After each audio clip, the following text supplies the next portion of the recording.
Assalamualaikum warahmatullahi wabarakatuh. Waalaikumsalam warahmatullahi wabarakatuh. Halo Sobat Matematika, selamat datang di podcast Math News dari angka ke cerita. Bersama saya Laili Zubaidah yang akan menemani kalian di podcast kali ini.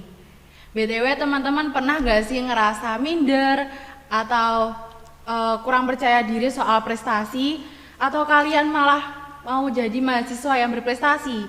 Di podcast ini kita akan ngobrol-ngobrol bareng mahasiswa berprestasi. Bersama kita telah hadir Kak Eka Nurul Amalia. Halo Kak Laili. Ya, halo Kak Eka. Apa kabar nih Kak? Alhamdulillah baik.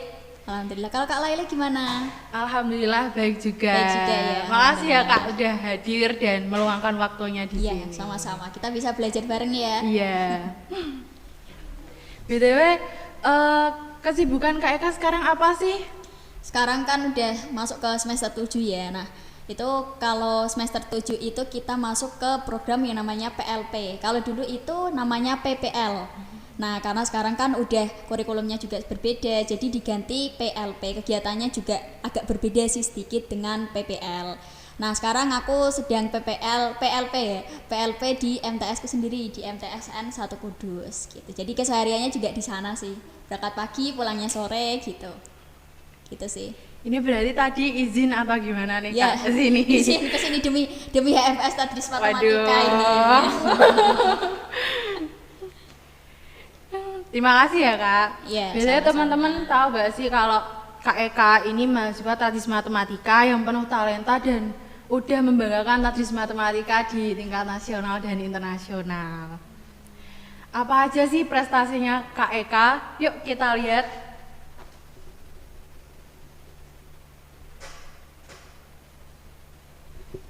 Nah ini banyak ya prestasinya Kak Eka, juara 1, 2, winner, ada juara 2 juga. Dan hampir semuanya tuh terkait sama matematika dan media pembelajarannya. Gimana sih Kak Eka bisa tertarik sama matematika dan sampai membuat media pembelajaran matematikanya ini? Oke, disclaimer ya teman-teman, sebenarnya aku juga bukan orang berprestasi banget, karena di Tadris Matematika tuh sebenarnya banyak sekali orang-orang yang lebih berprestasi, yang mungkin juga mereka lebih menjerumus ke matematika gitu. Dan aku pun baru saja mencoba untuk bagaimana sih aku punya ilmu matematika terus aku gunain untuk ikut lomba-lomba gitu. Yang sebelumnya tuh aku udah pernah ikut lomba-lomba, cuman memang belum terlalu menjerumus ke matematika. Nah, untuk kesempatan kali ini di tahun 2024 aku mencoba untuk ikut lomba-lomba yang ya berbau-bau matematika gitu ya. Ini cerita ya Kak ya. Nah, kenapa sih aku kok bisa kenapa aku bisa menjerumus ke media pembelajaran lalu video pembelajaran gitu kan. Sebenarnya itu adalah hal yang tidak disengaja. Dulu di semester 5 ya kalau nggak salah. Semester 5 itu ada salah satu mata kuliah yang namanya pembelajaran matematika berbasis komputer kalau nggak salah. Yang ngajar itu Pak Nanang. Nah, di sana itu aku tuh kayak sulit banget untuk programnya, untuk kayak desain-desainnya gitu, karena aku juga awalnya nggak suka desain gitu. Nah, di sana sampai akhirnya aku dapat nilai B kalau nggak salah, B. Padahal teman-temanku yang lain itu ya rata-rata dapat nilai A gitu. Ya waktu itu agak gimana ya. Tapi ya memang dari hal tersebut itu aku belajar. Dari proses tersebut aku mencoba untuk belajar dari temanku. Namanya Mas Zaki. Dia juga dulu ikut HMPS ya. Nah, itu aku bilang, aku mau belajar untuk membuat media pembelajaran sama kamu gitu kan. Nah, kita coba untuk belajar bersama tapi dengan cara kita ikut event, ikut lomba-lomba. Nah, kita saat itu kita kan berdua ya, baru berdua saja. Terus akhirnya aku nggak bisa nih kalau misal berdua, karena dia itu juga sibuk dan dia punya kesibukan lain, aku juga punya kesibukan lain, karena kita juga beda. Aku belum terlalu mengenal Mas Zaki itu bagaimana, walaupun kita satu kelas gitu ya. Nah, sampai sana kita mencoba untuk ngikutin Mbak Awalina. Kita jadi ada tiga orang. Nah, 3 orang, yuk kita ikut event ini, ikut media pembelajaran ini. Lalu setelah itu kita juga buat artikelnya. artikel ilmiah. Saat itu kita memang belajarnya bukan hanya belajar media pembelajaran, tapi kita juga belajar ke arah kepenulisan. Jadi kita minta tolong ke Budina untuk diarahkan bagaimana sih untuk penulisan penelitian R&D itu bagaimana gitu. Jadi setelah itu aku mulai untuk berproses dan akhirnya sampai di titik itu. Dan awalnya yang aku kaget gimana dengan prosesku yang aku dapat nilai B di mata kuliahnya Pak Nanang, tapi ternyata setelah aku ikut ini terus aku validasi ke Pak Nanang, beliau malah justru lebih mengenalkan aku dengan media pembelajaran, lebih mengarahkan intensif gitu loh. Jadi kayak jangan pernah menganggap proses itu ya awalnya kayak kita berburuk sangka sama dosanya, jangan pernah seperti itu, karena dosanya juga baik sebenarnya, memiliki maksud yang baik untuk kita terus berkembang. Karena memang dari dulu aku juga nggak suka yang awalnya juga kemampuannya masih kurang, makanya aku dapat nilai B saat itu gitu sih. Oh gitu. Iya. Dari teman juga bisa menginspirasi ya Kak? Iya betul sekali. Terus itu ide awalnya pembuatan media pembelajaran sama video pembelajarannya tuh dari mana sih Kak? Iya, kalau aku video pembelajaran sama media pembelajaran aku tuh beda tim sebenarnya. Oh gitu. Kalau video pembelajaran itu aku sama Mas Hasbi. Nah kalau media pembelajaran aku sama yang Kak Zaki, Mas Zaki itu sama Mbak Walina gitu. Jadi kita tuh beda tim. Jadi kalau misal ada lomba media pembelajaran aku sama si Mbak Walina sama Mas Zaki. Tapi kalau untuk yang video pembelajaran aku sama Mas Hasbi gitu. Awalnya tuh kita kalau sebenarnya mereka awalnya mencoba untuk mengungkapkan ide-idenya, tapi ya awalnya kan aku mencoba kalau kita buat yang realistic mathematics education atau etnomatematika gimana gitu. Karena menurutku saat ini itu kita lebih ditekankan pada pembelajaran yang memang kita dapat menggunakan dalam kehidupan sehari-hari.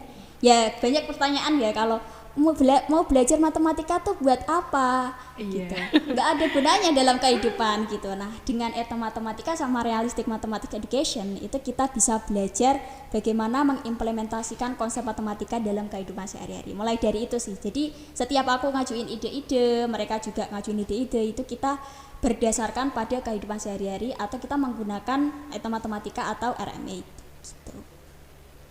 Di setiap idenya itu ada tantangan nggak sih Kak buat merealisasikan sampai jadi video pembelajaran sama media pembelajaran? Iya, pasti tentunya ada banyak tantangan ya. Kadang tuh kita udah punya ide, misalkan kita punya ide terus kita menggunakan etnomatematika atau RME, tapi ternyata kita kesulitan untuk merangkai, memudahkan supaya tuh kalau udah jadi video nggak sulit untuk dipahami gitu loh, lebih mudah untuk dipahami gitu. Itu kita kadang kesulitan di sana. Apalagi media pembelajaran ya, kadang kita terlalu fokus sama video pembelajarannya atau terlalu fokus sama cerita-ceritanya sehingga kita tuh tidak fokus bagaimana mempraktiskan media pembelajaran itu. Itu sih salah satu tantangan yang mungkin kami hadapi gitu. Berarti sangat ya agak sedikit sulit ya Kak? Iya. Jadi Kak Eka itu ngatasinya gimana sih? Kalau kita sih memang diskusi ya. Nah, komunikasi itu penting, terus kita cari referensi-referensi, terus kita tanya sama cutting yang memang cutting itu kan banyak ya yang berprestasi di bidang video pembelajaran sama media pembelajaran. Seperti dulu tuh ada Mbak Alia, Mbak Nabila, itu sering banget kita tanya-tanyain. Bahkan kadang kita ketemu ke rumahnya, kadang seperti itu. Ya memang itu sih, banyak diskusi, banyak cari referensi sama banyak tanya ke cutting. Karena dari sana kita dapat referensi untuk bagaimana sih mengelola itu gitu, mengelola kesulitan itu. Oh iya gitu. Iya. Prosesnya keren banget ya teman-teman, pantes sih Kak Eka bisa mendapatkan juara media pembelajaran dan video pembelajaran sebanyak ini. Dari juara-juara ini Kak Eka dapat pengalaman seperti apa sih saat mengikuti lomba ini? Ya tentunya banyak sekali pengalaman ya. Itu yang aku mau cerita sedikit yang apa ya, video pembelajaran mungkin ya yang di internasional itu kita, buat aku sama Mas Hasbi saat itu kita ikut program AMSP. Kita itu nggak di kampus. Nah itu di 2 bulan kita di sekolahnya juga beda penempatannya. Jadi setiap kita pulang dari sekolah, dan ini liburnya juga beda. Dia hari Jumat, aku hari Ahad. Jadi kita tuh sulit banget untuk ketemu. Kalau mau dibahas di chat, di WA atau mungkin kalau di telepon gitu, itu juga sulit kita. Karena kadang dia punya kesibukan sendiri, aku punya kesibukan sendiri gitu. Nah dari sana kita mencoba untuk ya belajar bersama lah. bagaimana kita bisa ketemu tantangannya, ya memang seperti itu gitu. Gitu. Bagaimana sih itu video pembelajarannya Kak Eka kok bisa menonjol dari peserta yang lain? Ya, kalau video pembelajaran itu menonjol, ya itu tadi sih bikin yang ini etnomatematika atau RME, karena sekarang itu lebih ditekankan ke kehidupan sehari-hari. Kemarin kan yang ikut technical meeting sama yang pengumumannya itu Mas Hesbi kan ikut webinarnya dulu, itu katanya juga dari jurinya yang internasional itu juga lebih menekankan webinarnya, menekankan matematika dalam kehidupan sehari-hari. Jadi itu sih yang mungkin lebih menonjol dari peserta-peserta lainnya gitu. Dari memenangkan lomba itu berdampak besar nggak ya buat Kak Eka kalau sama ini? Berdampak sih kalau menurutku, karena prosesnya itu ya kita mencoba untuk, kita punya masalah apa, kita punya solusi apa, itu kan kita dicoba untuk lebih kritis gitu ya, lebih kritis. Terus kadang kalau misalkan nanti ada event-event lain, kadang ada juga bapak ibu dosen yang mengarahkan, bapak ibu dosen yang terbuka untuk kita tanya-tanya gitu. Itu dampak yang pertama. Dampak yang kedua adalah kalau kita punya prestasi itu sebenarnya berdampak untuk kita masa depan lah, ya kan? Kita kalau ikut beasiswa itu pasti ditanyakan, misalkan kalian tuh sekarang udah ngapain, kalian punya mimpi apa, dan apa yang udah kalian lakukan untuk mencapai mimpi itu. Nah, salah satunya dengan prestasi ini, saya tuh suka di bidang ini, ternyata di sini saya juga punya prestasi ini, bisa menjadi pendukung gitu loh untuk kita di masa depan. Mungkin sekarang nggak kerasa ya, tapi kalau untuk kita di masa depan tuh sangat terasa sih menurutku gitu. Keren banget ya teman-teman, indikatornya media pembelajaran sama video pembelajaran dari timnya Mbak Eka. Teman-teman kepo gak sih video pembelajarannya tuh kayak apa? Waduh gimana ini? Kita spill nih Kak. Boleh ya Kak? Boleh. Yuk kita lihat video pembelajaran dari timnya Mbak Eka yang telah memenangkan lomba-lomba.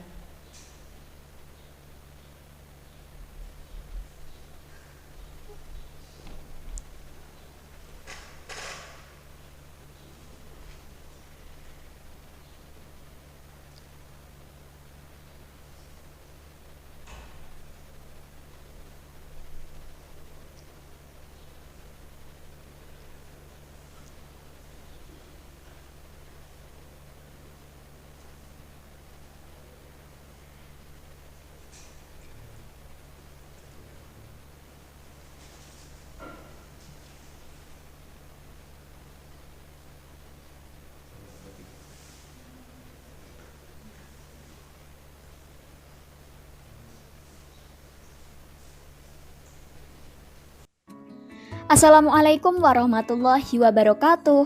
Halo teman-teman, kalian mau apa? Mau belajar ya? Yuk belajar sambil bermain bersamaku, dijamin asyik banget.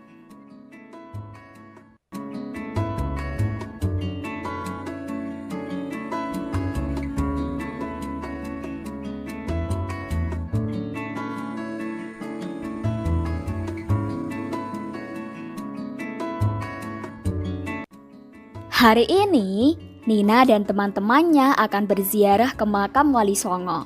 Salah satu tempat yang Nina sukai adalah ke makam Sunan Kudus dan Sunan Muria yang berada di Kabupaten Kudus. Nina menyukai tempat itu karena di sana Nina dapat membeli beberapa makanan, minuman, maupun objek khas Kudus yang tidak hanya dapat dijadikan sebagai oleh-oleh loh, namun juga dapat bermanfaat untuk kesehatan, seperti buah parijoto contohnya. Kamu tahu tidak, buah parijoto dapat membantu kamu mengatasi diare maupun sariawan loh. Istimewa bukan?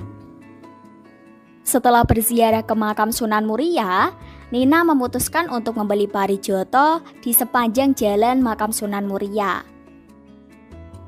Assalamualaikum Bu, parijotonya harganya berapa ya? Satu wadahnya berisi 1 kg dan harganya 180.000 nak. Baik Bu, saya mau beli 3 kg ya Bu. Oh iya nak, akan saya tentukan harganya ya. Nah, kira-kira berapa ya harganya? Dapatkah kamu membantu penjual itu untuk mencari harga totalnya? Untuk mencari harga totalnya, kita dapat menambahkan harga per kilogramnya. Tadi diketahui bahwa 1 kilogram parijoto seharga 180.000. Maka kita bisa tuliskan 3 kilogram parijoto sama dengan 1 kilogram ditambah 1 kilogram ditambah 1 kilogram. Nah, karena harganya 1 kilogram itu 180.000, maka Itu tadi tentang apa sih Kak? Bisa diceritakan? Iya, itu saya ikutnya individu kalau ini. Oh, Kalau ini itu ikutnya individu dan video pembelajaran animasi. Jadi kita lebih ke animasi. Kalau yang sebelum-sebelumnya itu kan kelihatan orangnya. Tapi kalau ini tuh nggak kelihatan orangnya karena dari judulnya itu lomba video pembelajaran animasi gitu. Nah di sana kan sudah kelihatan ya di awal tadi kan ada Sunan Kudus, terus ada Parijoto, Jangkelong itu kan termasuk ke etnomatematika gitu. Terus kalau misalkan dikasih kasus-kasus di awal kan juga saya kasih kasus ya. Nah itu juga lebih real gitu loh kehidupan yang memang menggunakan matematika itu yang seperti apa gitu. Jadi mungkin itu sekilasnya. Kalau yang di awal juga itu kan ada JP, ATP, itu juga penting sih menurutku karena kadang itu ada beberapa video pembelajaran yang memang dia hanya sekedar membuat tapi tidak tahu mungkin tujuan pembelajaran yang ingin dicapai itu apa. Nah gitu. Jadi kalau yang dulu-dulu ikut lomba video pembelajaran itu juga pasti akan ada tujuan pembelajaran sama capaian pembelajaran gitu sih. Jadi video pembelajaran ini terkait dengan materi apa Kak? Ini kok MI karena yang mengadakan itu MI, PGMI, UIN Salatiga kalau nggak salah. Ya, UIN Salatiga 3 itu baru sih bulan Mei kalau tidak salah itu. Jadi materinya itu tentang pembagian kalau nggak salah, pembagian perkalian kemungkinan itu sih. Kok agak lupa kemungkinan itu. Oh iya. Ya. Nah, teman-teman yang lagi cari-cari video kayak media pembelajaran atau mau buat media pembelajaran bisa nih inspirasi video pembelajaran dari KEK. Selanjutnya masih ada juga sih dari sobat-sobat matematika. Oh gitu, masih Kepo banyak nih. pertanyaan ini. Aduh. Sama KEK. Kita ke pertanyaan dari sobat matematika ya Kak. Ya, ya. Nah, yang pertama ada tutor jadi mahasiswa berprestasi dong Kak. Waduh, siapa ini yang bertanya? Sebenarnya kan aduh. Aku kan bukan orang yang berprestasi banget ya sebenarnya. Kalau mau jawab tuh kayak agak gimana gitu. Tapi mungkin sebisaku aja kita sama-sama belajar. Yang di luar sana mungkin juga masih punya banyak prestasi gitu loh daripada saya. Kalau menurut saya maksimalkan kenali potensi diri kalian. Kalian tuh sukanya apa? Terus bagaimana sih cara kalian untuk bisa merealisasikan itu, bisa improve diri kalian untuk melihat potensi-potensi yang ada dalam diri kalian. Terus keinginan untuk aktif sih itu penting banget sih menurut aku. Kalau misalkan kalian lihat misalkan di Instagramnya matematika atau di Instagramnya HMPS atau mungkin kalau Sigma itu kan ada talk show mahasiswa berprestasi. Itu aku dulu gini, kalau ada mahasiswa berprestasi, aku dulu waktu itu kan online ya, kenanya sama Mas Kowi sama Mas Faisal. Nah saat itu aku coba chat, kan ada nomornya, aku chat aku nggak tahu loh itu siapa. Aku chat aja tanya-tanya. Terus dulu ada Mas Ikom itu juga aku tanya-tanya, sama Mbak Nabila, Mbak Alia itu juga aku tanya-tanya. Kadang juga sampai ngelihat video pembelajarannya gitu. Nah itu kita analisa, kalau kita udah dikasih tuh adalah salah satu privilege loh menurutku. Karena nggak semua orang bisa melihat kan video pembelajaran yang mereka buat yang sudah dapat prestasi gitu. Nah kita analisa mereka tuh buatnya tuh bagaimana, alurnya bagaimana, cara penyampaiannya bagaimana. Kita coba untuk analisa itu gitu sih. Untuk dapat informasinya ya mungkin banyak ya, melihat di sosmed itu banyak, di Instagram atau mungkin kalian bisa deketin dosen atau mungkin anak-anak HMPS itu biasanya banyak informasi yang bisa didapat gitu loh. Ya kan? Iya. Ya, gitu sih kalau aku. Nah, gitu teman-teman yang mau jadi mahasiswa berprestasi kayak Mbak Eka. Lanjut nih. Ya, Yang pertanyaan kedua, prestasinya apa aja kak? aduh, tadi udah disebutin ya. heeh. Udah disebutin. Ada apa saja tadi? Banyak banget, Ya. sampai gak hafal. Ya, itu tadi bisa dilihat di awal ya. Iya, lanjut ke pertanyaan. Inovasi media pembelajaran yang bagus itu seperti apa? Aduh, gimana ya? Kalau media pembelajaran yang bagus, kalau menurutku sendiri itu yang simple, praktis gitu loh. Nggak terlalu bertele-tele. Ya pengalaman ya, yang tadi Matmart sama Zuset, yang Zuset itu banyak sekali komen dari dosen. Beneran? Itu kan aku mau rencananya bikin artikel gitu kan, atau mungkin nanti diikutkan lomba karya tulis ilmiah. Tapi ternyata waktu aku ajuin validasi itu banyak sekali dari ahli materi, dari ahli media, banyak sekali. Sampai kita tuh bertiga itu kayak ngerasa wes nggak usah direvisi.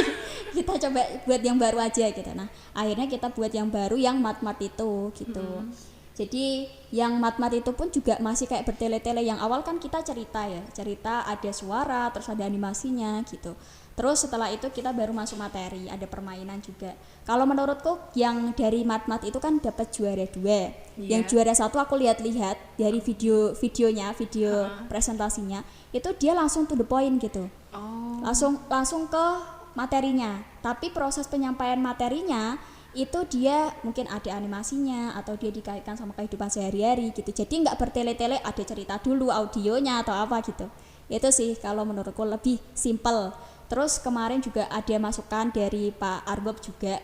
Itu lebih bisa mengacu yang punyanya Mbak Nabila, itu juga simple banget. Terus warnanya juga harus kontras gitu kan, bagus perpaduan warnanya. Terus bagaimana proses alur penyampaiannya itu juga harus diperhatikan gitu. Gak perlu yang banyak gitu. Misalkan satu bab, misalkan aritmatika sosial itu ada banyak ya tujuan pembelajaran, itu gak perlu kalian ambil semuanya. Kalian bisa ambil beberapa saja yang memang bisa untuk dibuat media pembelajaran gitu. Gak terlalu banyak. Kalau banyak kan kayak agak sulit gitu ya. Nanti bertele-tele. Membosankan malah ya, Kak, biasanya. Bertele-tele juga gitu. Nah gitu teman-teman. Ada lagi gak nih pertanyaannya? Masih ada? Masih ada. Wah, dari mahasiswa angkatan 2022. Langsung disebutan ya. Siapa nih? Bagaimana agar calon guru matematika tidak takut terhadap matematika? Ini pertanyaannya kayaknya salah server deh. Bagaimana calon guru matematika tidak takut matematika? Sebenarnya kita masuk ke tadris matematika kan nggak harus suka matematika juga, nggak harus pintar matematika juga, karena ada keinginan untuk belajar gitu. Coba aja semua kesempatan yang ada. Misal kalian disuruh ngajar di depan, kalian disuruh untuk maju mengerjakan soal, ya udah dikerjakan aja. Jangan pernah takut, karena dosen pun juga nggak akan marahi kalian kan kalau kalian salah, malah diarahkan gitu kan. Kalau kalian nanti mau ikut lomba, ikut aja, nggak apa-apa. Kalau mau tanya aja ke dosen-dosen, itu sangat welcome loh. Dosen-dosen tadris matematika itu benar-benar welcome, jadi nggak perlu takut lagi gitu loh kalau mau ngelakuin apapun yang berkaitan dengan matematika. Mau belajar mungkin rumus-rumusnya atau apapun itu, kalian bisa tanya sama cutting. Nah cutting juga nggak ada yang nggak usah deh, kamu nggak usah tanya-tanya gitu, itu nggak ada. Pasti mereka itu welcome gitu dengan pertanyaan kita, mereka juga jawab dengan detail gitu sih. Jadi nggak perlu takut ya, Kak? Iya, nggak perlu takut, karena banyak hal yang bisa kita lakukan gitu loh. Kenapa harus takut ya kan? Iya, betul sekali. Iya. Lanjut ke pertanyaan. Masih ada lagi? Wah, apakah mahasiswa diharuskan ikut lomba? Manfaatnya apa aja ya? Sebenarnya mahasiswa tuh nggak harus ikut lomba ya. Banyak sekali mungkin hal-hal, kesempatan-kesempatan yang bisa mengeksplor diri kita, bisa mengembangkan potensi diri kita. Misalkan kalian ikut organisasi MPS itu banyak sekali yang bisa dilakukan gitu. Kalian bisa mengenal teman-teman kalian bisa menyelesaikan masalah. Mungkin itu juga salah satu hal yang diperlukan gitu, karena di dunia perkuliahan saja tuh nggak terlalu menguji kalian. Nah ketika di MPS juga kalian bisa kenal sama dosen-dosen, sama cutting. Nah itu manfaatkan lagi. Kalau kalian aktif itu pasti banyak double gitu loh manfaatnya. Kalian bisa tanya-tanya ke dosen, mumpung kalian itu bisa deket sama dosen. Dulu aku gini, kalau di MPS ya, Itu aku kan seringnya jadi seksi acara sama seksi humas. Waktu aku jadi humas itu kan pasti punya kesempatan untuk bicara sama dosen. Nah, ketika dosennya baru datang, aku langsung samperin. Nanti aku ajak ngobrol. Aku tanya-tanya tentang kehidupan beliau. Dulu beliau bagaimana, sampai beliau itu cerita-cerita tentang beasiswa, tentang perkuliahan S2-nya gitu. Itu juga salah satu hal yang perlu untuk diapresiasi dan perlu dilakukan. Terus yang kedua, kalian juga bisa mengikuti volunteer, kan banyak juga ya. Kalau aku tuh sekarang ikut yang volunteer di Gerakan Tunas Bangsa. Jadi waktu SMA tuh aku dapat ya salah satu beasiswa sedikit lah dari Gerakan Tunas Bangsa. Terus ketika udah kuliah itu aku mengabdi di sana, kayak ikut volunteer, dan volunteernya pun juga nggak berat kok. Menurutku lebih berat dari MPS loh. Aduh. Ya, karena kalau misal kita mau ada acara, kita cuma menghubungi, terus kita mengkonsep acaranya, udah gitu aja kok, nggak terlalu ribet. Itu juga bisa kita memperkenalkan diri dengan orang lain, karena di Gerakan Tunas Bangsa itu juga aku mengenal banyak orang-orang inspiratif yang bisa membuat aku terus berkembang. Terus kalau misalkan ada hal-hal yang lain, kalian bisa coba. Terus kalau misalkan ada magang, nah ini magang sih. Kalau di Tarbiyah tuh ada yang namanya MSP ya. Oh iya. Ya, itu baru angkatanku. Kemarin aku juga ikut. Itu juga salah satu bisa mengembangkan diri kalian, karena itu enggak sama seperti PLP. Kalau PLP kan memang fokus untuk ngajar. Kalau MSP itu memang kita difokuskan untuk kamu buat program yang sesuai dengan mata kuliahmu. Gitu. Jadi setiap mata kuliah itu berbeda-beda nanti programnya. Itu juga bisa. Terus kemarin aku juga ini tanya-tanya sama Mas Fandi. Mas Fandi itu angkatan 2020. Angkatan 2020. Dia itu ikut ini. Namanya tuh program Bangkit dari Google Indonesia.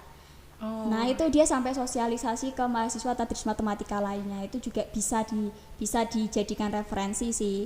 Jadi waktu itu aku nggak ikut sih itu, cuman menurutku kayak bisa, karena relasi kita juga banyak dan kita punya wadah untuk belajar gitu sih. Kalau dari aku ya, mungkin Kak Laili juga punya tips-tips gitu loh, ya kan? Setiap orang juga punya tips. Terus manfaatnya ya, waduh ini manfaatnya. Kalau itu tadi udah disebutkan ya, iya, di awal tadi ya, udah gitu aja sih manfaatnya. Ada pertanyaan? Oh, sudah. Ada? Oh, masih ada lagi. Tips and trik membagi waktu antara kuliah dengan mengikuti lomba dong. Oh, waduh.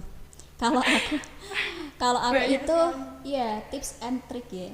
Kalau aku tuh lebih prefer ke lomba yang memang dia sifatnya grup. Karena kalau grup itu ada yang mengingatkan kita, ada yang nge-push kita, ada yang kayak ayo kalau kamu belum punyamu mana gitu. Punyamu mana kayak gitu. Nah, kalau aku sendiri tuh kadang tuh terbengkalai sama kegiatan-kegiatan kampus, sama hal-hal yang lain. Jadi kayak malah justru deadline-nya aku menetapkan diriku sendiri, deadline-nya A, malah justru molor sampai ke B gitu. Itu kalau sendiri ya. Tapi juga kalau misal sendiri itu pasti benefitnya yang didapat juga pasti akan lebih banyak gitu. Itu yang pertama, coba kalian cari teman yang memang bisa mensupport diri kalian. Coba aja kalian kenali teman-teman kalian satu kelas. Toh aku juga kalau lomba beda-beda kan, beda-beda tim. Sebelumnya itu aku juga pernah ikut lomba media pembelajaran sama tim yang berbeda. Itu kalah. Nah, itu juga kayak ganti-gantian gitu loh, karena setiap orang tuh pasti punya potensi yang beda-beda gitu kan.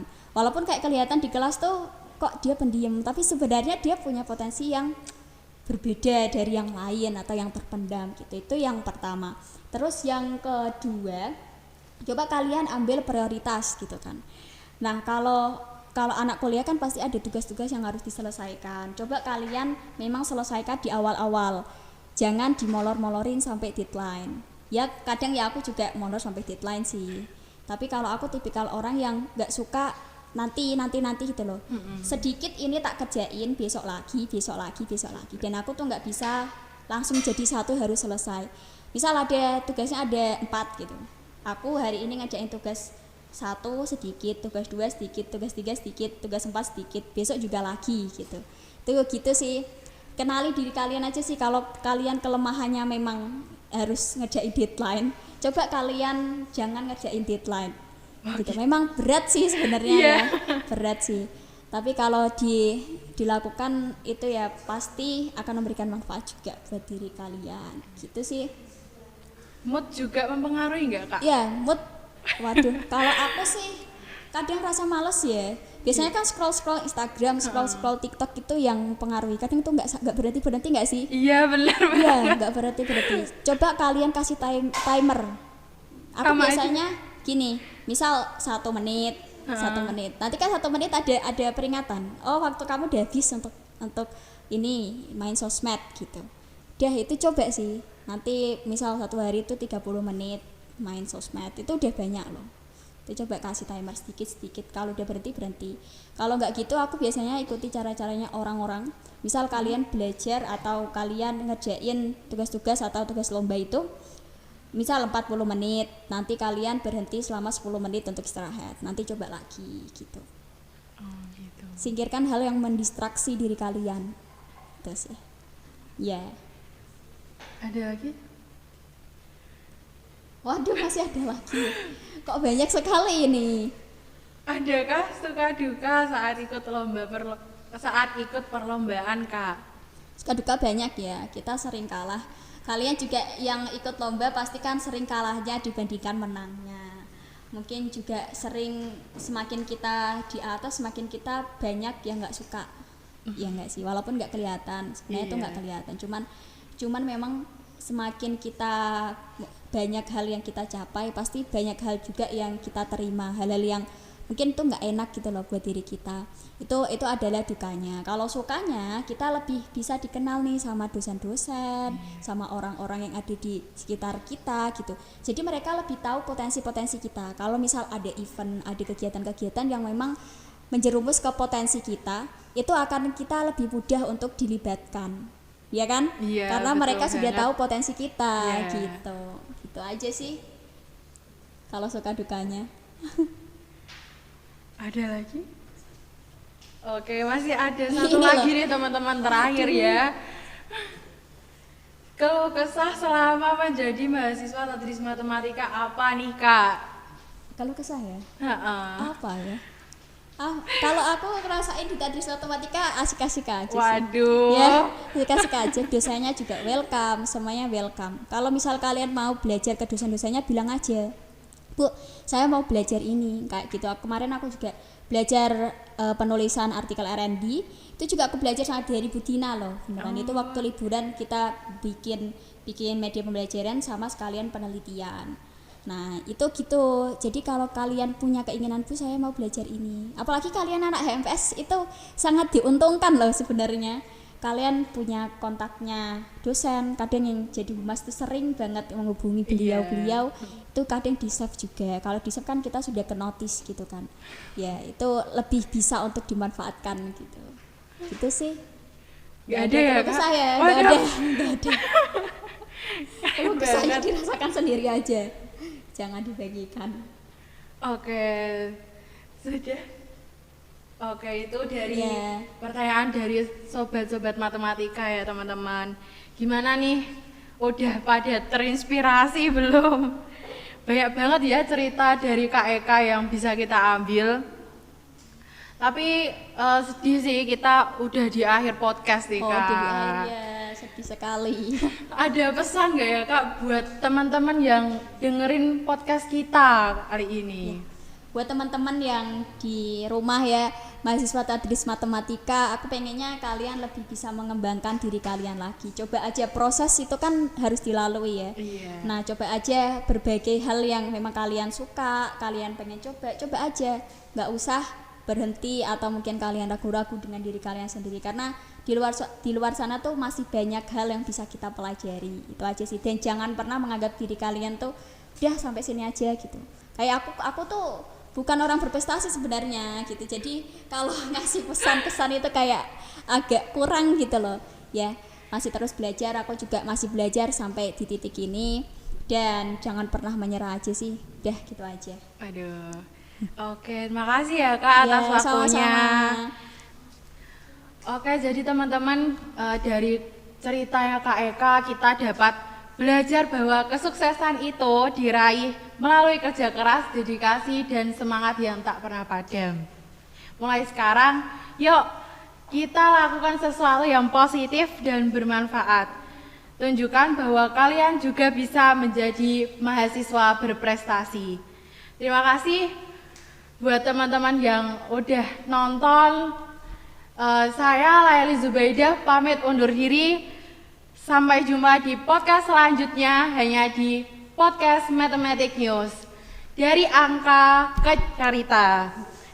Wassalamualaikum warahmatullahi wabarakatuh. Waalaikumsalam warahmatullahi wabarakatuh.